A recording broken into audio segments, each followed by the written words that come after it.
When you come to a crossroad and run into the winner and the quitter in you, listen to the winner. The quitter will never take you down the road you want to travel. I believe we all have a winner in us. There is a winner inside of you. Sometimes we just have been around negativity for way too long, developed the mindset of a winner. The truth is, most people give up on their dream. Most people give up on their dream to live the average lifestyle. But it really doesn't matter what most people do. What do you do? Because you are different. You will never give up on your dream. You will never not listen to the average. You will always listen to the winner in you. You will believe in yourself when no one else does. You will believe in yourself when you have no reason to believe, and you will never, ever quit. I know some of you are going through a rough time right now. Some of you are going through the fight of your life, fighting for your future, fighting for your career, fighting for your family. Some of you are fighting for your life. And I'm telling you, don't quit. Do not give in. I know life can be tough. I know life can wear you down. But if you just stick it out, even if you don't get the result you will find, the character you show will be your reward. The fighting spirit you develop will be the reward, and it will serve you well for the rest of your life.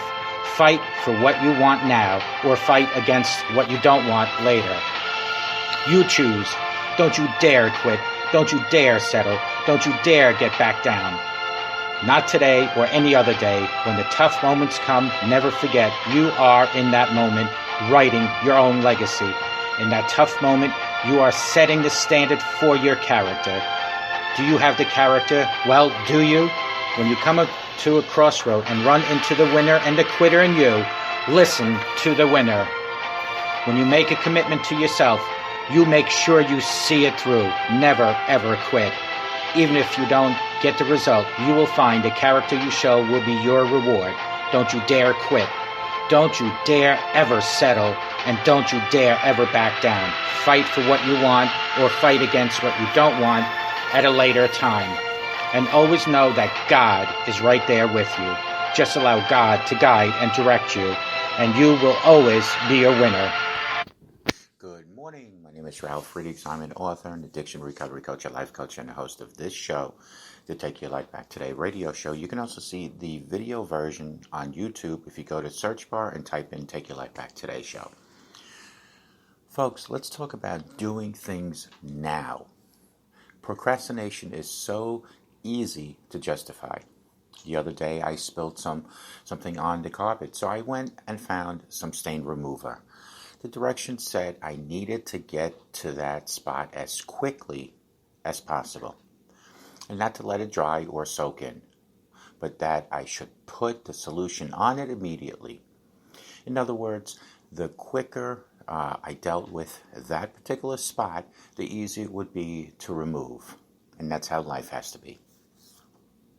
It's the same way in our lives, in our daily lives. When God brings something to light, revealing an area that we need to change or something that we need to make right, friends, that's when we need to take action.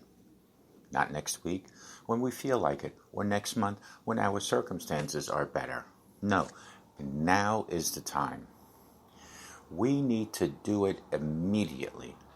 Procrastination, putting off till later what we ought to be doing now, is so easy to justify for so many people. We think, one day I'm going to do that, so I'm not really being disobedient. We say, someday I'm going to get serious about my relationship with God, but not now. It's not the time. Or one day I'm going to get back in shape. One day I'm going to get my finances in order. Or sometime soon I'm going to forgive that person that hurt me. Unfortunately, for many people, one day never comes. I've discovered that if the enemy can't get us to be disobedient, his next plan is to attack, is to deceive us into putting off what we know we should do. God, I'm planning to do it, just not right now. I'm planning to tithe, to give 10% of my income to the church, as soon as my finances get better. I'm planning to serve in the children's ministry as soon as the work schedule slows down at my office. We're saying, I have good intentions. I'm planning to be obedient, so that's not so bad. But good intentions don't equal obedience. And really, delayed obedience is disobedience. When God speaks to your heart about changing your attitude or apologizing to that loved one or treating somebody better, yet you keep putting it off, that will destroy your joy and keep you from God's best. Rather than being a procrastinator, be a now person. Start doing what God has put in your heart right now today. Don't merely intend to be obedient promptly. Obey now. Maybe you go to bed with a guilty conscience because you are putting off what you know you should be doing today. Procrastination makes us feel badly about ourselves. It condemns us. You walk in the house and see the dirty laundry room that you've been meaning to clean for 2 months. Or you've got a sink full of dishes, or your garage is a mess. You think to yourself, what is wrong with me? I'm never going to get this place cleaned up. I'm so lazy. I might as well go in and sit down and watch some more TV and let it go. That's a negative cycle, and it will continue unless you put your foot down and say, I'm going to get my house in order. I'm going to make some changes today. No more procrastinating for me starting today. Perhaps God has been dealing with you about getting out of debt, about controlling your spending, and not being so quick to use those credit cards.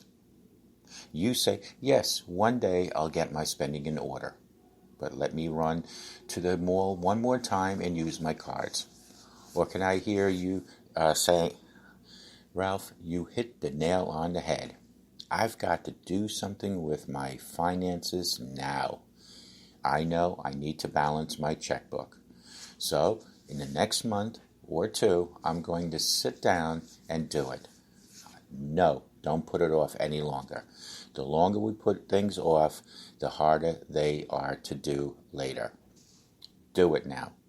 The scripture teaches, if you know the right thing to do, but you're not doing it, then that, my friends, is a sin. You might be saying, Ralph, do you mean it's a sin for me to spend too much money?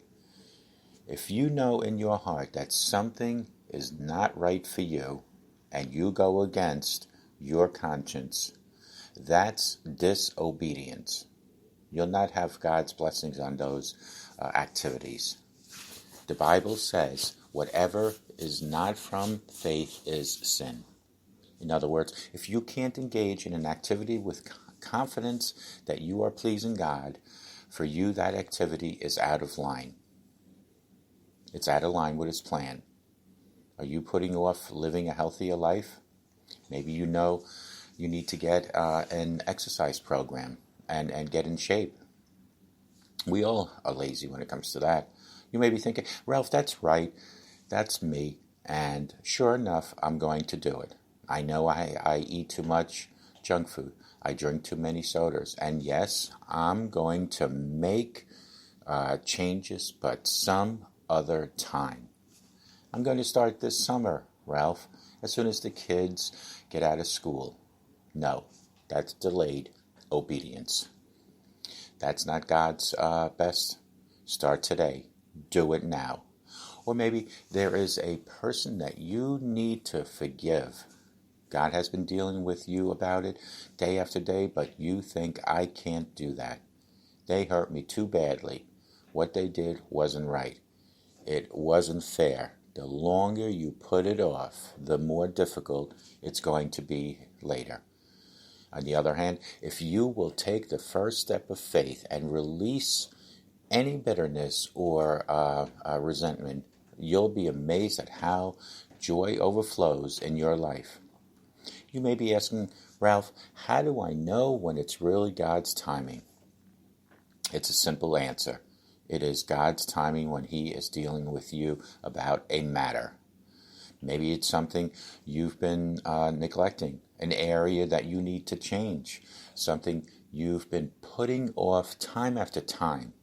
Be willing to do something about it today. Stop putting off the apologies you need to make. Stop putting off the little jobs around the home and the office that need to be done. Friends, don't procrastinate when it comes to your health and taking care of your body that God has given you to be in. I have a friend with whom I used to play soccer. Something down inside kept saying to him, go get a checkup. He was as healthy as could be, didn't have a problem in the world, and life was good to him. Month after month, he kept putting off scheduling a doctor's appointment. But he would go to bed at night feeling condemned because he knew down inside that he should go and get a checkup. One day, his health started to get worse. His weight plummeted, and we didn't see him at the gym for some time. When he finally returned, we learned he had been diagnosed with a serious illness. He said, Ralph, when I went to see the doctor, the first thing the doctor said was, I wish you had gotten here several years ago. We would have had so much better of a chance to deal with this particular illness. You see, my friends, my friend knew in his heart what he should do. He just chose not to do it. When we know what's right, but we just keep putting it off, we risk missing God's best. Do you understand? I know God can take care of us, but I also know that God expects us to do our part as well in life. You might be saying, I'm a young man, maybe a young woman, and I consider myself extremely healthy. But every 2 years, I go to the doctor and I have a full physical. That's what you might be saying, but try to do it every year. I don't know. I don't do it just for myself. When I go, I do it for my wife and I do it for my children and grandchildren, and I understand I don't like doing it. There are 1,000 things I'd rather be doing, but when I don't do it, there's an unrest up inside me. You might be saying, Ralph, I thought you were a man of faith. I hear somebody saying, I thought you believed in healing. Yes, I believe in healing, but I also believe that we'll take care of ourselves. We may not need to be healed. And when we do that, and I would rather live a healthy lifestyle than have to be healed all the time. Quit putting off what you know in your heart is the right thing to do. You may be putting off spending time with your family. So you're busy, you work all the time. Your attitude is, one day I'm going to slow down and enjoy these children that God has given me. Or one day I'm going to take that trip to visit my parents who are getting up in age. One day I'm going to call that loved one that I've been thinking about over and over. No. Take time right now, today, for the people you love. You don't really know how long they're going to be here. A man approached me in the store some time back. He was in his early 50s, and he was sobbing. His parents had done something that had offended him. And for several years, he wouldn't have anything to do with them. He was holding on to bitterness and resentment. He knew he should have let it go, forgive them, and overlook their faults. But he wouldn't do it. He was hard-headed, and his attitude was, one day I'll make things right. But right now, I'm going to show them. Unfortunately, one day never came. His father had a massive stroke, and instantly he was gone. The son was living with guilt and with shame. If he had to do it again, he wouldn't have put off things, making things right with his parents. When people do us wrong, my friends, God expects us to let the offenses go. Life is too short to hold a grudge. Stop putting off forgiving the people that have done you wrong. Friends, and stop putting off spending time with people that you love. So often we take people for granted. I'm going to go see my parents when my kids get through with their baseball season, or maybe perhaps when I get a little bit more money. But if you wait for all the conditions to be just right, you'll never get off dead center. There will never be a perfect time to do what God has put in your heart. You've got to make a decision that you are going to do it today and stop procrastinating. Don't miss opportunities to be good to people. For instance, maybe God is prompting you to give somebody some money. Don't overanalyze it. Well, God, I think I need the money more than they do. Is this really you, God? I better pray about this for a couple of weeks. No, that's an excuse for not doing what you know God is telling you to do. Many times, many times, somebody's name comes to mind, and I know I should call them and encourage them. I feel so strongly about it, but I'm in the middle of perhaps watching the ball game. I even say, God, I'm going to do it later. I'll call them tomorrow, or maybe I'll invite them out to eat next week. My intentions are good, but my actions are not. Other things take priority in my life, and I don't want to miss out on them. But sowing that seed is a blessing today. I've learned that when a person comes in mind, I need to respond immediately. If I can't get them on the phone, I'll leave them a message, and hopefully they'll call me. Folks, stop procrastinating. Call me at 844-405-HELP. Together we can help each other take our lives back. Be good to yourselves and always be good to each other. Simple smile to a total stranger will help that stranger's life, and it'll change your life. God is calling you to do things immediately when they come to mind. Take good care, and may God bless each and every one of you. Bye-bye now.